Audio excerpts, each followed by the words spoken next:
अस्सलाम वालेकुम। हम कनाडा में आज दिवाली की रात है। हम गुरुद्वारे आए हुए हैं। ये सब लोग गुरुद्वारे जाकर अंदर रात को ये जा रहे हैं और मैं भी इनके साथ जा रहा हूँ।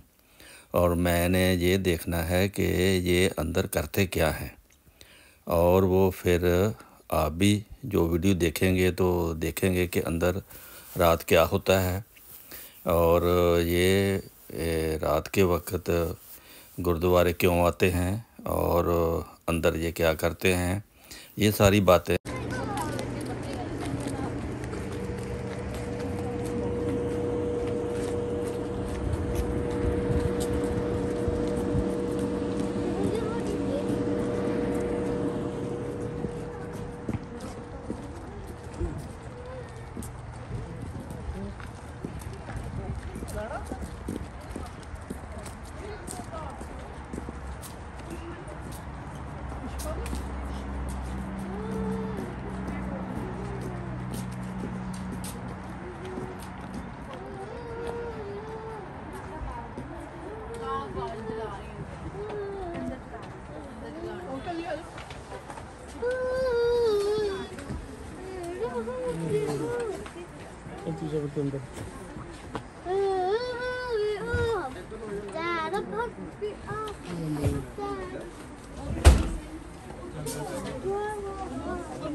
इधर ही ला लो।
पीछे ही आ जाओ।